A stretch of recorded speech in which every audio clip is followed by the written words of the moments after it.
You know that feeling when you check your bank account and technically you have money saved, but emotionally you still feel one disaster away from collapse? You have an emergency fund. Maybe it is $1,000. Maybe it is 3 months of rent. Good. You did the responsible thing. But here is what nobody tells you. That emergency fund, it is useless. Not because saving is wrong, because sitting there, doing nothing, waiting for disaster, it has exactly one job: to catch you after you have already fallen. What if I told you there is a second system, one that stops the fall from happening in the first place? That system is called sinking funds. And in the next 7 minutes, I'm going to show you exactly how to set it up so your money finally works for you, not just sits there waiting for your next crisis. My name is Alex, and this is Alex Explains Cash Flow. Let us start with a hard truth. Most people think personal finance goes like this. You save an emergency fund, you pay off debt, you start investing, and you live happily ever after. But real life goes like this. You save $1,000, then your car needs new brakes. $800 gone. You rebuild. Then your kid needs dental work, $1,200. You rebuild again. Then Christmas shows up. And the cycle of save, drain, panic, repeat continues forever. This is called the emergency fund treadmill, and the average person never gets off it. Now, here is where most financial advice fails you. They tell you to save 3 to 6 months of expenses and call it done. But they do not tell you what to do when the expenses show up every single month. Not emergencies, scheduled expenses, predictable ones. And look, if everything is an emergency, then nothing is. At some point, these are not surprises. They are just bills you forgot to plan for. So what is a sinking fund? Think of it like this.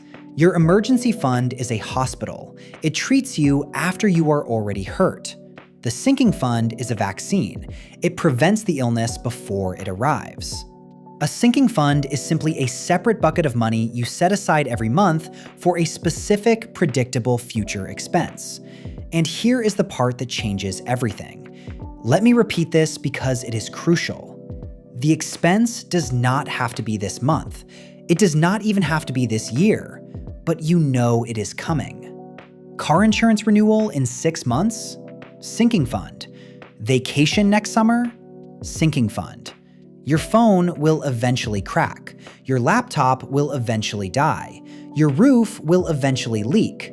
These are not emergencies. These are scheduled expenses hiding in plain sight.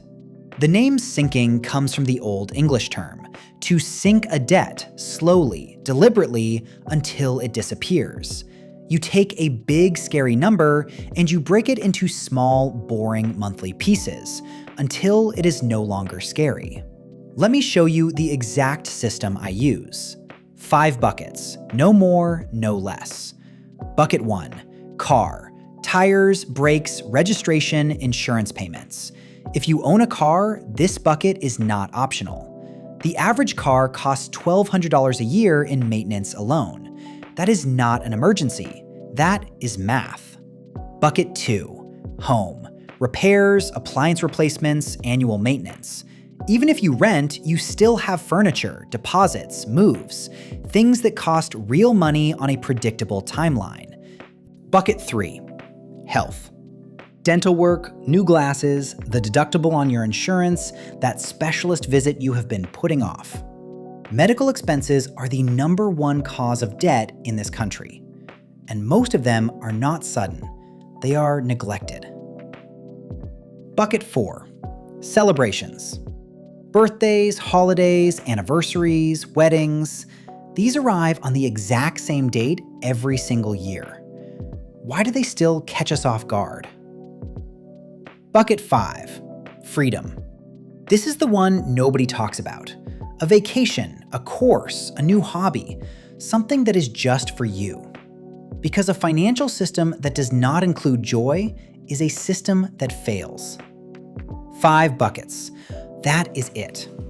Now, you might be thinking, Alex, this sounds like a lot of accounts. Do I need 5 separate bank accounts? No, you do not. Here is what you actually do. Open one high-yield savings account, your account number 2 from the 3-account video. Inside it, create 5 tracking categories. Most online banks, Ally, Capital One, SoFi, let you do this for free. They call them buckets or savings goals. It takes 10 minutes. Or go even simpler. Open a spreadsheet, 5 columns. At the top of each, write the bucket name.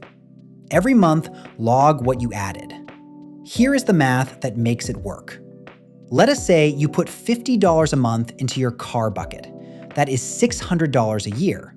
Enough for tires in November, enough for brakes in March. And when the mechanic calls with a $1,000 repair, you do not reach for a credit card. You reach for bucket 1. Already full, already waiting. $50 per bucket, 5 buckets, $250 a month. Is that a lot? For some people, yes. So start smaller. $10 per bucket, $50 a month total. The amount does not matter. The system matters. Money without a job gets hired by your impulses.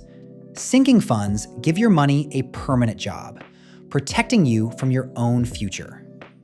Now, here is what most people do not realize. This system works for a reason that has nothing to do with math. When you have one savings account with $5,000 in it and you check the balance, your brain sees $5,000. Available, spendable, tempting. When you have 5 separate buckets, car, home, health, celebrations, freedom, and you check your balance, your brain sees 5 assigned missions. That car repair money is not available. It already has a job. It is spoken for. This is called mental accounting, and it is the same psychology that makes cash stuffing and envelope budgeting work. But it works even better digitally because you cannot lose the envelopes. The best financial system is the one you actually maintain. Simplicity wins because it survives. And here is the final piece. Every time you transfer money into a bucket, you get a small psychological reward. You are not saving in the abstract. You are buying your own future peace. $50 this month, 50 more next month. And over the course of a year, those small, boring transfers build something that motivation alone could never sustain. Boring consistency beats a complicated strategy almost every single time. So here is your challenge. Today, right now, while this is fresh, open your bank app or a blank spreadsheet and create 5 buckets. Label them: car, home, health, celebrations, freedom. Decide how much you can put into each one this month, even if it is only $5. Then do it, because the alternative is not pretty. The alternative is next year, staring at the same empty savings account, wondering why you are still on the treadmill. Before $10,000, money is mostly defense. After $10,000, money starts becoming offense. But you cannot play offense if you are always bleeding from predictable wounds. This is boring money, and boring money funds a peaceful, paid-off life. Subscribe to Alex Explains Cash Flow, and let us start tracking our wealth in ink, not illusions.